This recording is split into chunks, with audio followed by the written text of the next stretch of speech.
Larry Sinclair. He is the author of Barack Obama and Larry Sinclair, Cocaine, Sex, Lies, and Murder. Mr. Sinclair, so you're in Mexico. You see Barack Obama deliver a keynote speech at the Democratic National Convention. You're saying, well, he's still just a politician. Exactly. And then but then he runs for president in 2008. Well, actually, it was in 2007 that I contacted his campaign. Okay, now why did you contact his campaign?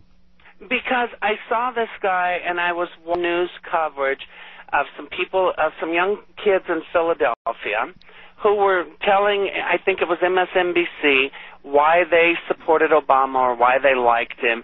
And they were talking about his drug use and about the fact that he was honest and transparent and this and that. And I'm like, wait a minute. You know, this isn't right. He needs to be honest. If he's going to be honest about his drug use, then tell the truth all the way to when he actually stopped. So I contacted the campaign. I never once mentioned the sexual encounters with the campaign. I simply said that he had lied about the extent of his drug use and he needed to come clean with it. Then I get these phone calls from someone identifying themselves as Donald Young. And this is something I think you and your audience needs to understand. That's right. Now, here is where the plot really thickens. All right, exactly. Go, Mr. Sinclair. So now Donald Young contacts you. Yeah, and he contacts me on cell phone numbers that were left with the campaign. This is a gentleman I've never met in my life, okay? And he claims to be a representative of the Obama campaign, and he asked me why I didn't ask them to, come clean about the sexual encounter. That right there told me that this was no one that I had spoke to in the campaign, because I had never once mentioned the sexual encounters with the campaign. Never once. It was over the course of 3 months, a little more than 3 months, where he finally started opening up and explaining that he wasn't with the campaign, that he was actually intimately involved with Barack Obama, that he was the choir director at the church. Now, this was at Trinity, right? At Reverend Wright's church. Right. In one phone call, Donald Young had told me that he was consulting with his pastor, which at the time I figured, okay, it was Jeremiah Wright, the best way to come out and make the correction about his drug use. It was a couple of weeks later, in a subsequent phone call, that Donald Young is telling me not to expect him to come clean and starts having some hesitation in his voice and some concern about my safety. Little do I know it's not my safety that he should be concerned about. It was his. Now, when you say he didn't want to come out, he didn't want to come clean about himself in terms of his relationship with Obama? No. That Obama was not going to come clean about Oh, I got you. Okay. About his drug use. I follow you. Exactly. And then Donald Young says to you that he's worried about your safety, but you're now, in retrospect, you're thinking maybe he was worried about his safety. Well, no, he was worried about mine, but I think he should have been worried about his. Okay. Now, what happens then? So he gives you a call. He says he's worried about your safety, and then what happens? Well, I don't hear from him again, and it was around sometime in March of 2008, late March, that I realized that this Donald Young was, in fact, a gentleman that had been murdered on December 23rd of 2007. I contacted the Chicago Police Department, provided them a sworn affidavit in regards to the phone conversations had with this gentleman, the fact that I believed that his murder was related to Barack Obama and Jeremiah Wright, provided the Chicago Police Department with a list of cell phone numbers that had been contacted on and text messaged on, provided them... Now, Mr. Sinclair, I'll let you continue, but I'm just curious. When you say that that Obama and Wright were involved in the murder of Donald Young, how do you mean? Well, I'm convinced that Donald Young was murdered for one reason and one reason only. You could not smear Donald Young the way I have been smeared by the Obama administration. I have a past.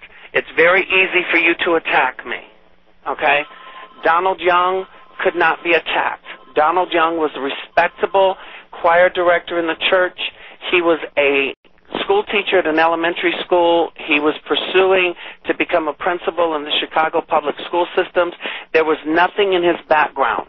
If Donald Young had have come out publicly and acknowledged that he had conversations with me, Barack Obama's campaign would have been stopped in the water. So you're saying that now, what did the police say when you asked them to investigate the murder? He was apparently shot dead, found dead in his apartment, correct? That's correct. He was found shot with multiple gunshot wounds. The apartment door was closed. There was no forced entry. At first, people in South Chicago tried to say that there was a serial killer going after gay black men in the south side of Chicago. That was quickly put to rest, and the media stopped reporting that. I had spoken with Detective McVickers. I've spoken with him off and on for almost, it's 2010, 2 years now. And this is Detective that's overseeing the case? He was the detective that contacted me on the morning after the Pennsylvania primary in 2008 regarding the affidavit that my attorney and I had filed with the Chicago Police Department. And now it's like he has been attacked and put under so much pressure to where now all I get is it's an open investigation. There's been no arrest made. Mr. Sinclair, let me ask you this. Go ahead. What is the public good of you coming out with this? In other words, what do you say? Let me just play devil's advocate. Mm-hmm. You're throwing all of these accusations against Obama. You're saying he did drugs with you. You're saying he had sex with you. You're saying that he may even have been involved in the murder of Donald Young, who you say was his longtime gay lover. Mm-hmm. How can you prove these accusations? How is this not just a form of National Enquirer sort of smears? And more than that, what's the public good? Well, what's the purpose of all this? I'm going to answer the last question first. The public good is, don't you think it's in the public interest that you know whether or not the person sitting at 1600 Pennsylvania Avenue had someone killed in cold blood just so that they could get into that office? What about his drug use? Because, I mean, you can't prove the Donald Young connection. I understand you have suspicions, but in relation to the drugs and the sexual encounters, how is this of public benefit or public good right now? Because you need to know who it is that's making decisions that affect this country. You need to know that this person can be blackmailed. You need to know that this person has tendencies which can be exploited and used that can harm every American. It's pure and simple. And people don't understand that. This isn't about attacking or smearing someone. This is about doing what Barack Obama himself said when he first started his campaign. Openness, honesty, transparency, and a whole new kind of politics. Now, Mr. Sinclair, again, just to play devil's advocate, you are somebody who you admit in your book was convicted and spent time in prison for theft and fraud. You are somebody forgery. For forgery. That you're somebody who's an admitted drug dealer. You help to smuggle illegal aliens across the border. You have somebody with you're somebody with a criminal past. It's your word against Obama's word. Or not even, he hasn't even answered your accusations. But the point is, why should people believe you?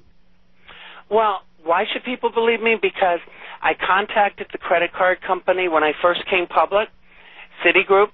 Citigroup was prepared to release my credit card records from 1999. Then all of a sudden, I get contacted by the Chicago Tribune, John Crutzen, who had spoken with David Axelrod, and told by Axelrod that they were going to destroy me and they were going to connect me with Bill Clinton.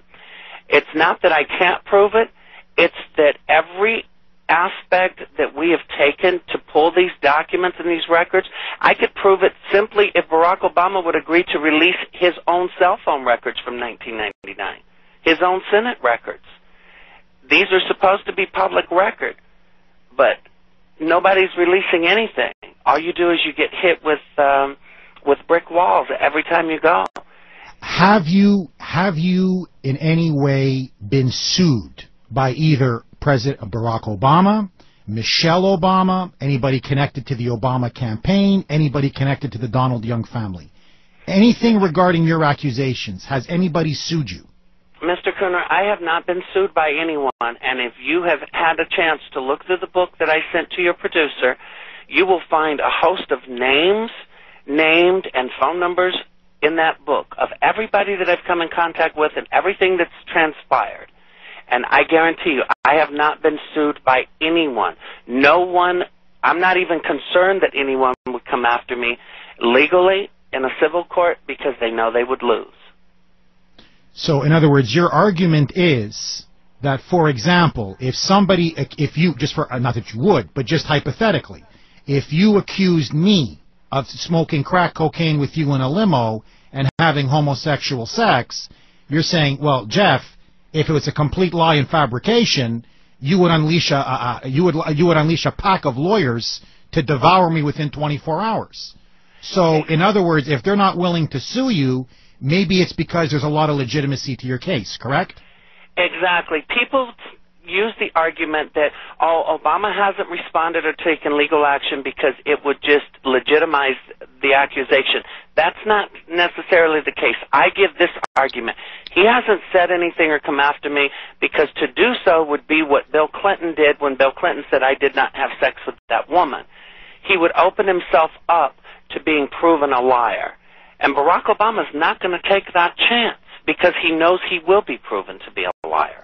We are talking with Larry Sinclair. He is the author of Barack Obama and Larry Sinclair, Cocaine, Sex, Lies, and Murder.